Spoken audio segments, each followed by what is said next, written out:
सबसे पहले आप सभी को मेरा YouTube चैनल पे स्वागत है। इस वीडियो में मैं आपको NISM सीरीज 8 यानी इक्विटी डेरिवेटिव सर्टिफिकेशन एग्जामिनेशन के बारे में बताऊंगा। और जैसे कि मैंने कहा, इस सर्टिफिकेशन की हर एक चैप्टर मैं आपको स्टेप बाय स्टेप बताऊंगा। इस वीडियो में मैं आपको चैप्टर 8 यानी लीगल एंड रेगुलेटरी एनवायरनमेंट के बारे में बताऊंगा। इस चैप्टर की वेटेज है 5। इसका मतलब NISM के एग्जाम में इस चैप्टर से आपको 5 क्वेश्चन मिल सकती है। तो चलिए सबसे पहले एजेंडा के बारे में बात कर लेते हैं। एजेंडा में सबसे पहले रहेगी सिक्योरिटीज कॉन्ट्रैक्ट रेगुलेशन एक्ट 1956। इसको हम लोग इन शॉर्ट SCRA 1956 भी कह सकते हैं। दूसरी इंपॉर्टेंट एजेंडा है securities and exchange board of India act 1992। इसको भी हम लोग इन शॉर्ट सेबी एक्ट 1992 कह सकते हैं। उसके बाद मैं आपको बताऊंगा जो ट्रेडिंग रिलेटेड रेगुलेशन है उसके बारे में मैं आपको जानकारी दूंगा। नेक्स्ट मैं आपको बताऊंगा क्लियरिंग, सेटलमेंट और रिस्क मैनेजमेंट रिलेटेड जो रेगुलेशन है उन सारी चीज के बारे में आपको जानकारी दूंगा। इसके बाद मैं आपको बताऊंगा कि डेरिवेटिव सेगमेंट की मेंबरशिप के लिए किस तरह की एलिजिबिलिटी क्राइटेरिया चाहिए। इन सारे क्राइटेरिया को एक एक करके डिस्कशन करूंगा। इसके बाद मैं आपको बताऊंगा अगर किसी भी कारण की वजह से कोई भी ट्रेडिंग मेंबर और क्लियरिंग मेंबर अगर डिफॉल्ट हो जाती है तो ऐसे केसेस में स्टैंडर्ड ऑपरेटिंग प्रोसीड्योर क्या है यानी SOP क्या है, उन SOP के बारे में आपको बताऊंगा। और आखिर में मैं आपको बताऊंगा अगर किसी भी स्टॉक एक्सचेंज का आउटेज हो जाती है तो उसको हैंडल करने के लिए उसके रिलेटेड जो स्टैंडर्ड ऑपरेटिंग प्रोसीड्योर है यानी SOP है उसके बारे में भी मैं आपको जानकारी दूंगा। तो चलिए एक एक करके बात करते हैं। एजेंडा के हिसाब से सबसे पहली टॉपिक है सिक्योरिटीज कॉन्ट्रैक्ट रेगुलेशन एक्ट 1956। जैसे कि मैंने कहा कि इसको इन शॉर्ट आप SCRA 1956 भी कह सकते हैं। देखिए, किसी भी देश का जो एक्ट बनती है वो उस देश की गवर्नमेंट बनाती है। तो इंडिया में जितने भी सारे एक्ट्स है वो इंडियन गवर्नमेंट बनाती है। तो डेरिवेटिव ट्रेडिंग रिलेटेड जो भी प्रोविजन है उन सारे प्रोविजन को गवर्नमेंट बनाती है और उसको एक्ट के रूप में उसको एग्जीक्यूट करती है। तो इसी तरह इंडियन स्टॉक एक्सचेंज में दो इंपॉर्टेंट एक्ट है। एक है सिक्योरिटीज कॉन्ट्रैक्ट रेगुलेशन एक्ट 1956 जो अभी मैं बात कर रहा हूँ, और दूसरी इंपॉर्टेंट एक्ट है जो आगे चल के उसके बारे में डिस्कशन करूंगा, वो एक्ट है the securities and exchange board of India act 1992 यानी सेबी एक्ट 1992। ये अलावा इंडिया में जितने भी सारे एक्सचेंज काम करती है उन सारे एक्सचेंज का भी अपना कुछ रूल्स और रेगुलेशन होती है। उन सारे रूल्स और रेगुलेशन को मेंटेन करके काम करना पड़ता है। अब आपके मन में सवाल हो सकता है इतने सारे एक्ट्स की जरूरत क्या है। तो देखिए, मैं आपको क्लियर करता हूँ एक्ट की जरूरत क्यों है। देखिए, इंडियन सिक्योरिटीज मार्केट में कई सारे ट्रांजैक्शन होती है। अब इन ट्रांजैक्शन में हो सकता है कि कुछ अनडिजरेबल ट्रांजैक्शन हो जाए। कोई भी एक्सचेंज नहीं चाहती, कोई भी देश नहीं चाहती कि किसी भी तरह की अनडिजरेबल ट्रांजैक्शन हो। तो इस तरह का जो अनडिजरेबल ट्रांजैक्शन है उसको प्रिवेंट करने के लिए, उसको रोकने के लिए एक्ट की जरूरत पड़ती है। इसीलिए इस एक्ट के अंदर सिक्योरिटीज क्या है उसका डेफिनेशन क्लियरली बोला गया है। तो इस एक्ट के अनुसार किसको किसको सिक्योरिटीज कहा जाता है, तो चलिए देखते हैं एक एक करके। जैसे कि यहाँ पे देख सकते हैं shares, scripts, stocks, bonds, debentures और भी कई सारे मार्केटेबल एसेट्स है जिसको सिक्योरिटीज कहा जाता है। ये अलावा और भी कई सारे एग्जांपल्स है, मैं एक एक करके दिखा रहा हूँ। देखिए, जैसे कि डेरिवेटिव, हर तरह का सिक्योरिटीज के बारे में मैं डिटेल्स नहीं कह सकता, जस्ट मैं एक एक करके दिखा रहा हूँ। आप एक बार देख लीजिए वीडियो। आप चाहे तो वीडियो को पॉज करके भी देख सकते हैं ताकि आपको पूरी की पूरी जानकारी मिले। आप चाहे तो नोट करके भी रख सकते हैं ताकि एग्जाम में पास होना आपके लिए आसान हो जाए। सिर्फ सिक्योरिटीज ही नहीं है, इस एक्ट के अंदर डेरिवेटिव क्या है उसको भी क्लियरली डिफाइन की गई है। आप यहाँ पे डेफिनेशन देख सकते हैं। अ सिक्योरिटी डिराइव्ड फ्रॉम ए डेब्ट instrument, shares, loans, whether secured or unsecured, risk instrument or contract for differences or any other form of the securities। तो इस तरह की डिफिनेशन है, आप देख सकते हैं। और भी कई सारे लिस्ट है, एक एक करके मैं दिखा रहा हूँ। जैसे कि कमोडिटीज डेरिवेटिव, इसको भी डेरिवेटिव कहा जाता है, और बाकी सारे डेरिवेटिव्स भी मैं आपको एक एक करके दिखा रहा हूँ। आप चाहे तो वीडियो पॉज करके भी देख सकते हैं। अब मैं आपको इस एक्ट की सबसे महत्वपूर्ण इंफॉर्मेशन मैं बताने जा रहा हूँ, जो है कि इस एक्ट में सेक्शन 18A में लिखी गई है। देखिए, डेरिवेटिव एक कॉन्ट्रैक्ट को तभी हम लोग लीगल और वैलिड कह पाएंगे अगर वो कॉन्ट्रैक्ट में ये दो कंडीशन फुलफिल होती है। पहली कंडीशन है कि उस डेरिवेटिव कॉन्ट्रैक्ट को कोई भी रिकॉग्नाइज स्टॉक एक्सचेंज में ट्रेड होना पड़ेगा यानी बाय सेल होना पड़ेगा। और दूसरी इंपॉर्टेंट जो कंडीशन है, उस डेरिवेटिव कॉन्ट्रैक्ट जो है स्टॉक एक्सचेंज का रूल्स और रेगुलेशन के अनुसार किसी भी रिकॉग्नाइज क्लियरिंग हाउस के द्वारा उसको सेटल होना पड़ेगा, यानी जो बाय सेल हो रही है उसको सेटल भी होना पड़ेगा। अगर ये दो कंडीशन फुलफिल होती है तभी उस तरह का डेरिवेटिव कॉन्ट्रैक्ट को हम लोग लीगल और वैलिड कहेंगे। अब मैं आपको दूसरी एक्ट के बारे में बताऊंगा जो है कि securities and exchange board of India act 1992, जिसको हम लोग सेबी एक्ट 1992 भी कह सकते हैं। देखिए, स्टॉक मार्केट को रेगुलेट करने के लिए एक रेगुलेटरी बॉडी की जरूरत थी। इसके लिए 1992 में सेबी का एस्टेब्लिशमेंट हुई। सेबी यानी security and exchange board of India, ये ऐसी एक अथॉरिटी है जिसको सेबी एक्ट 1992 में कई सारे स्टैट्यूटरी पावर मिली है। इनमें से 3 इंपॉर्टेंट स्टैट्यूटरी पावर है जो मैं एक एक करके आपको बता रहा हूं। सबसे पहली जो स्टैट्यूटरी पावर है, सिक्योरिटीज मार्केट में जो इन्वेस्टर पैसा निवेश करते हैं उसका इंटरेस्ट को प्रोटेक्ट करना। दूसरी इंपॉर्टेंट स्टैट्यूटरी पावर है इंडियन सिक्योरिटीज मार्केट का जो डेवलपमेंट है उसको प्रमोट करना। और तीसरी इंपॉर्टेंट जो स्टैट्यूटरी पावर है, सिक्योरिटीज मार्केट को रेगुलेट करना। तो ये 3 इंपॉर्टेंट स्टैट्यूटरी पावर से जो सेबी एक्ट 1992 के माध्यम से सेबी को मिली है। स्टैट्यूटरी पावर अलावा सेबी को कई सारे पावर्स मिली हैं, जैसे कि किसी भी सिक्योरिटीज मार्केट में या फिर स्टॉक एक्सचेंज में किसी भी तरह की बिजनेस हो, किसी भी तरह की ट्रेड हो, उसको भी सेबी रेगुलेट करेगी। इंडिया में जितने भी स्टॉक बुकर हैं, सब बुकर हैं, उसका रजिस्ट्रेशन, उसका रेगुलेशन सब कुछ सेबी करती है। सेल्फ रेगुलेटरी ऑर्गेनाइजेशन का प्रमोट करना, उसको रेगुलेट करना, ये काम भी सेबी करती है। इंडियन स्टॉक मार्केट में किसी भी तरह की फ्रॉडुलेंट अनफेयर ट्रेड प्रैक्टिसेस ना हो, उसके लिए सारे काम सेबी करती है। इंडियन स्टॉक मार्केट में जितने भी एक्सचेंज काम करती है, म्यूचुअल फंड या फिर एसोसिएटेड पर्सन जितने भी है, उसके साथ साथ सिक्योरिटीज मार्केट में जितने भी इंटरमीडिएटरीज है, सेल्फ रेगुलेटरी ऑर्गेनाइजेशन है, इन सारे सभी इंस्टीट्यूशन को, सारे लोगों को सेबी चाहे तो कभी भी बुला सकती है, उनसे इंफॉर्मेशन मांग सकती है, उनको इंस्पेक्शन कर सकती है, जरूरत पड़ने से इंक्वायरी कर सकती है और उनके काम को भी ऑडिट भी कर सकती है। इस तरह की फंक्शन एक्सरसाइजेस उसको परफॉर्म करने के लिए सिक्योरिटीज कॉन्ट्रैक्ट रेगुलेशन एक्ट 1956 के अनुसार सेबी उसको डेलीगेट्स भी करती है। अब मैं आपको डेरिवेटिव ट्रेडिंग रिलेटेड जो रेगुलेशन है उसके बारे में बताऊंगा। देखिए, इंडिया में सेबी को डेरिवेटिव ट्रेडिंग स्टार्ट करनी थी, लेकिन सेबी के पास किसी भी तरह की एप्रोप्रिएट रेगुलेटरी फ्रेमवर्क नहीं थी। इसीलिए सेबी इंडिया में डेरिवेटिव ट्रेडिंग स्टार्ट नहीं कर पा रही। इसीलिए सेबी ने chairmanship of doctor LC Gupta के अंडर एक कमिटी बनाई और उसको इस काम की जिम्मेदारी दी।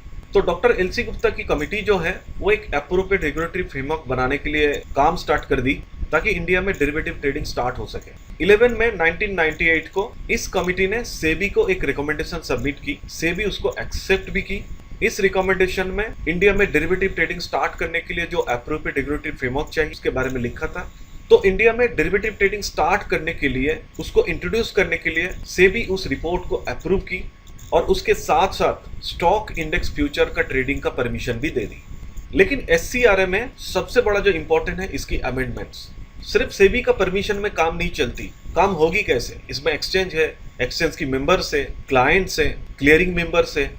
तो इसके रिलेटेड जो अमेंडमेंट्स है उसके बारे में बात करेंगे। तो चलिए एक एक करके बात करते हैं। सबसे पहले बात करेंगे एक्सचेंज के बारे में। क्या सेबी ने जो डेरिवेटिव ट्रेडिंग का परमिशन दे दी, इसका मतलब क्या सारे एक्सचेंज को ऑटोमेटिक परमिशन मिल जाएगी?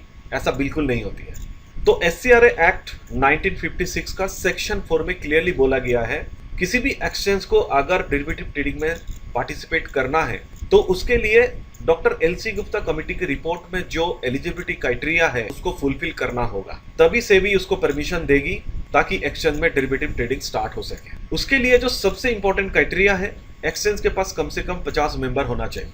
अब सवाल है कि अगर एक्सचेंज को परमिशन मिल जाती है सेबी से, क्या इसका मेंबर को ऑटोमेटिक परमिशन मिल जाएगी?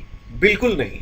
डॉक्टर एलसी गुप्ता कमेटी की रिपोर्ट एक्सचेंज के मेंबर के लिए उसका अलग से एलिजिबिलिटी कंडीशन बनाई गई। तो हर एक मेंबर जो डेरिवेटिव ट्रेडिंग में काम करना चाहते हैं उसको एलिजिबिलिटी कंडीशन फुलफिल करना होगा, तभी सेबी उस मेंबर को परमिशन देगी। तो किसी भी मेंबर को ऑटोमेटेड परमिशन नहीं मिलती। इसके साथ साथ और एक बहुत ही इंपॉर्टेंट पॉइंट है जो है clearing related, settlement related.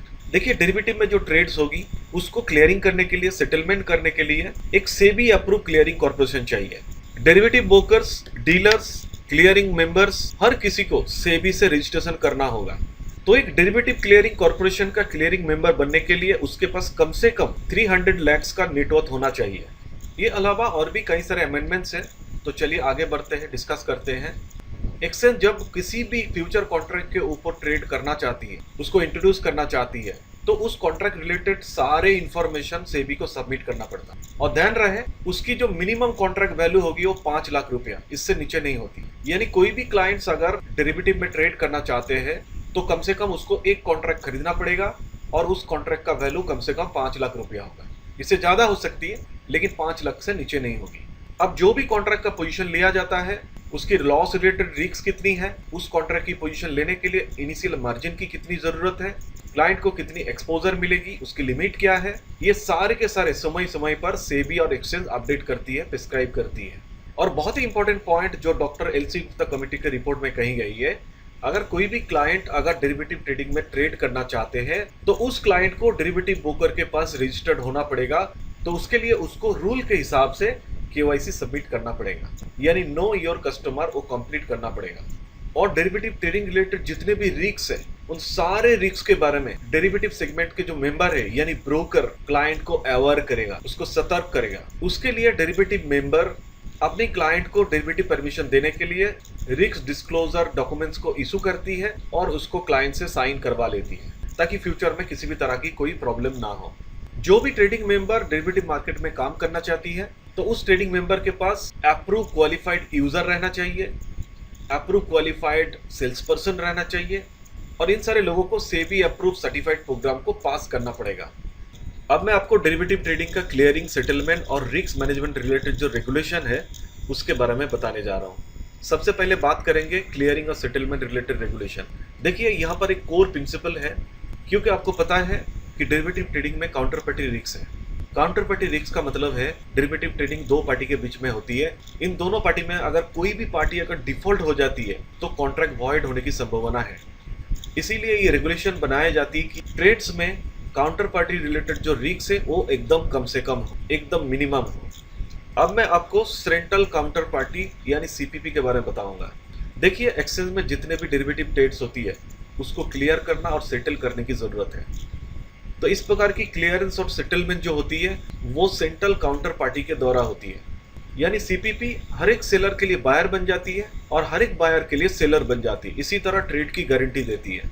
India में एनएससी एक्सचेंज के लिए एनएससीसीएल सेंट्रल काउंटर पार्टी के हिसाब से काम करती है और बीएससी एक्सचेंज के लिए आईसीसी सेंट्रल काउंटर पार्टी के हिसाब से काम करती है। अगर हम सेटलमेंट साइकिल के बारे में बात करें, आपको पता ही है इक्विटी डेरिवेटिव का सेटलमेंट साइकिल T+1 डे में होती है। यानी डेरिवेटिव रिलेटेड जो ऑब्लिगेशन है उसको सेटलमेंट करने के लिए जिस दिन ट्रेड होती है और एक दिन बिजनेस डे की जरूरत है ताकि उस कॉन्ट्रैक्ट का सेटलमेंट हो। और डेरिवेटिव सेगमेंट में जो भी काम होती है वो काम सिक्योरिटी कॉन्ट्रैक्ट रेगुलेशन एक्ट 1956 और सेबी के रेगुलेशन के हिसाब से ही होती है। अब मैं आपको डेरिवेटिव ट्रेडिंग की रिस्क मैनेजमेंट फ्रेमवर्क के बारे में बताऊंगा। देखिए इंडिया में डेरिवेटिव ट्रेडिंग के लिए एक मल्टी लेयर डिफेंस सिस्टम बनाई जाती है ताकि मार्केट की जो इंटीग्रिटी है उसको प्रोटेक्ट कर सके। नेक्स्ट मैं बात करूंगा मार्जिन के बारे में। ये बहुत ही क्रिटिकल कंपोनेंट है। डेरिवेटिव मार्केट में हर डेरिवेटिव कॉन्ट्रैक्ट के ट्रेड के लिए एक मार्जिन की जरूरत पड़ती है। इसी तरह एक इंपॉर्टेंट मार्जिन है इनिशियल मार्जिन। इस तरह की मार्जिन किसी भी ट्रेड का एक दिन का 99% कॉन्फिडेंस लेवल की जो पोटेंशियल लॉस है उसको कवर करती है। इसी तरह क्लाइंट से मार्जिन लेकर क्लाइंट को बचाती है। तो इनिशियल मार्जिन कैलकुलेट करने के लिए सोफिस्टिकेटेड स्पैन और एक्सपोजर मेथोडोलॉजी को यूज की जाती है। इसके साथ साथ एक्सपोजर मार्जिन भी काफी इंपॉर्टेंट है। एक दिन का जो मैक्सिमम पोटेंशियल लॉस है उसको कवर करने के लिए एक्सपोजर मार्जिन यूज की जाती है। और आखिर में बात करूंगा डेली मार्क टू मार्केट यानी एमटीएम के बारे में। देखिए हर एक दिन मार्केट क्लोज होने के बाद डेरिवेटिव की जितने भी पोजीशन रहती है तो उस पोजीशन को डेली क्लोजिंग प्राइस में रिवैल्यूएट की जाती है। रिवैल्यूएट करने के बाद अगर पोजीशन का लॉस होती है तो डेली बेसिस में क्लाइंट को उस लॉस को पे करना पड़ता है और अगर प्रॉफिट होती है उस प्रॉफिट को क्रेडिट भी की जाती है। अब मैं आपको डेरिवेटिव सेगमेंट का मेंबरशिप के लिए जो एलिजिबिलिटी क्राइटेरिया है वो किस तरह की क्राइटेरिया है तो उसके बारे में मैं आपको बताने जा रहा हूँ। सबसे पहले बात करेंगे क्लियरिंग मेंबरशिप के बारे में।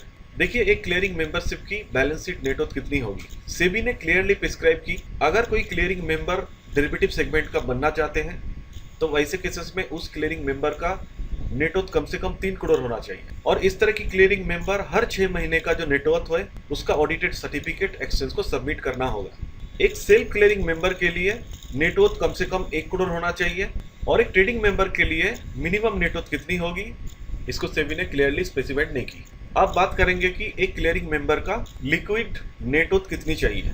देखिए, चाहे क्लियरिंग मेंबर या फिर सेल्फ क्लियरिंग मेंबर, हर तरह का क्लियरिंग मेंबर के लिए कम से कम 50 लाख की लिक्विड नेट ओथ होना चाहिए एक्सचेंज और क्लियरिंग कॉर्पोरेशन के साथ। और आखिर में बात करेंगे कि किस तरह की सर्टिफिकेशन रिक्वायरमेंट है। देखिए, पहली बात तो मेंबर को सेबी द्वारा अप्रूव सर्टिफिकेशन प्रोग्राम को पास करना होगा। हर एक ट्रेडिंग मेंबर कम से कम 2 अप्रूव यूजर को अपॉइंट करेगा। इस तरह की यूजर्स को सर्टिफिकेशन प्रोग्राम पास करना होगा। केवल अप्रूव यूजर को ही डेरिवेटिव ट्रेडिंग टर्मिनल को ऑपरेट करने का परमिशन मिलती है। अब मैं आपको किसी भी ट्रेडिंग मेंबर या फिर क्लियरिंग मेंबर का अगर किसी भी कारण की वजह से अगर डिफॉल्ट हो जाती है तो वैसे केसेस में स्टैंडर्ड ऑपरेटिंग प्रोसीड्योर क्या होती है उसके बारे में जानकारी दूंगा। देखिए, स्टैंडर्ड ऑपरेटिंग प्रोसीड्योर यानी एसओपी किस तरह काम करती है उसका सारे गाइडेंस सेबी ने दे रखी है। अगर किसी भी ट्रेडिंग मेंबर या फिर क्लियरिंग मेंबर का डिफॉल्ट होने की संभावना है, इस तरह की अगर वर्डिंग सिग्नल्स मिलती है, तो वैसे केसेस में स्टॉक एक्सचेंज, क्लियरिंग कॉर्पोरेशन और डिपॉजिटरी सब मिलकर तुरंत एक्शन लेती है। अगर किसी भी मेंबर का इस तरह की वार्निंग सिग्नल्स आती है तो ऐसे केसेस में एक्सचेंज, क्लियरिंग कॉर्पोरेशन, डिपॉजिटरीज सब मिलकर सेबी के जो एसओपीज है यानी स्टैंडर्ड ऑपरेटिंग प्रोसीड्योर है उसके हिसाब से तुरंत एक्शन लेना स्टार्ट करती है, ताकि उस ट्रेडिंग मेंबर का जो नॉन डिफॉल्टिंग कस्टमर है उसके इंटरेस्ट को तुरंत प्रोटेक्ट कर सके। उस ट्रेडिंग मेंबर का जो क्लियरिंग मेंबर है वो भी सेबीज के जो एसओपीज है उसके हिसाब से नेसेसरी एक्शन लेना स्टार्ट कर देती है। तो इस तरह की सिचुएशन में एक स्टॉक एक्सचेंज, क्लियरिंग कॉर्पोरेशन तो उस ट्रेडिंग मेंबर का जो स्मॉल इन्वेस्टर है जिसकी क्रेडिट बैलेंस 25 लाख से भी कम है उसका सेटलमेंट करती है, तो उसके लिए अनएनकम्बर्ड जो डिपॉजिट्स है उसको यूज करती है। उसके बाद रिमेनिंग फंड से बाकी इन्वेस्टर यानी जिसकी क्रेडिट बैलेंस 25 लाख से ज़्यादा है उसको प्रोराटा बेसिस में पेड करती है। अब मैं आपको बताऊंगा, अगर किसी भी स्टॉक एक्सचेंज में अगर किसी भी तरह की आउटेज हो जाती है यानी किसी भी तरह की प्रॉब्लम जैसे कि टेक्निकल ग्लिच जिसके वजह से मार्केट बंद हो गई या फिर मार्केट में काम करने में दिक्कत आई, तो इस तरह के सिचुएशन को हैंडल करने के लिए स्टैंडर्ड ऑपरेटिंग प्रोसीड्योर क्या है। देखिए, सबसे पहले तो मैं आपको बता दूं, अगर इस तरह की आउटेज होती है, प्रॉब्लम होती है, तो ऐसे केसेस में मार्केट का जो पार्टिसिपेंट्स है और आदर्श मार्केट इंफ्रास्ट्रक्चर इंस्टीट्यूशन है इसको एज अर्लीस्ट एज पॉसिबल तुरंत इसको इन्फॉर्म करना पड़ता है। और उसके साथ साथ अगर क्लाइंट्स का किसी भी तरह की इंटरडे पोजीशंस है उसको क्लोज करने के लिए भी ट्रेडिंग आवर्स का एक्सटेंशन की जरूरत पड़ती है। तो चलिए, इस तरह की सिचुएशन में स्टैंडर्ड ऑपरेटिंग प्रोसीड्योर क्या होती है तो उसको एक एक करके बात करते हैं। सबसे पहले जिस एक्सचेंज में इस तरह की आउटेज हुई है, प्रॉब्लम हुई है, वो एक्सचेंज इमीडिएट बेसिस में सेबी को इन्फॉर्म करती है। उसके लिए उस एक्सचेंज को तुरंत सेबी को ईमेल करना पड़ेगा और बताना पड़ेगा जो इस एक्सचेंज में इस तरह की प्रॉब्लम हो गई है। उसके बाद एक्सचेंज, मार्केट का जो पार्टिसिपेंट्स है या फिर जो मार्केट इंफ्रास्ट्रक्चर इंस्टीट्यूशन है, इन सभी को इमीडिएट बेसिस में बताती है। जिस समय आउटेज होती है उसका 15 मिनट के अंदर इस तरह की इंस्टीट्यूशन और मार्केट पार्टिसिपेंट्स को बताना पड़ेगा जो एक्सचेंज में आउटेज हो गई है। अब ये बताएगी कैसे, उसके लिए जरूरत पड़े तो ब्रॉडकास्ट मैसेज करना पड़ेगा या फिर एक्सचेंज का जो वेबसाइट है उसमें ये आउटेज के बारे में पब्लिश करना पड़ेगा। अगर कोई स्टॉक एक्सचेंज में इस तरह की आउटेज के वजह से एक या फिर एक से ज्यादा मार्केट सेगमेंट में अगर इस तरह की डिसरप्टेड होती है तो तुरंत इन्फॉर्म करना पड़ता है। अगर कोई एक्सचेंज का अदर सेगमेंट जो अनइफेक्टेड है जिसमें इस तरह की आउटेज की कोई इफेक्ट नहीं है तो उसको एक्सचेंज कंटिन्यू कर सकती है ट्रेडिंग के लिए। जैसे कि मैंने बोला कि इस तरह की आउटेज का इफेक्ट अगर दूसरी कोई स्टॉक एक्सचेंज में किसी भी तरह की कोई इम्पैक्ट नहीं है तो वो स्टॉक एक्सचेंज अपना ट्रेडिंग को कंटिन्यू कर सकती है। अगर स्टॉक एक्सचेंज का आउटेज ठीक हो जाती है तो ट्रेडिंग को रिजम्पशन करने से पहले कम से कम 15 मिनट पहले मार्केट पार्टिसिपेंट्स को इन्फॉर्म करना पड़ता है। इस तरह की आउटेज की सिचुएशन में जो अफेक्टेड स्टॉक एक्सचेंज है वो अपना ऑपरेशन को as earliest as possible restore करके नॉर्मल कर सकती है और डिजास्टर रिकवरी साइट को भी एक्टिवेट कर सकती है।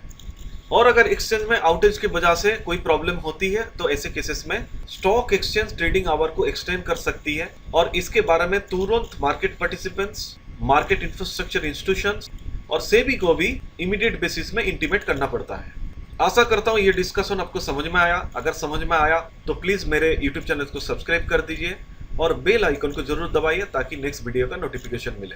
आप चाहे तो मेरा वीडियो को लाइक कर सकते हैं और अपने दोस्त को भी शेयर भी कर सकते हैं। अगर किसी भी चीज की अगर जानकारी चाहिए आप चाहे तो कमेंट भी कर सकते हैं। तो stay healthy, be happy. Thank you so much for watching this video.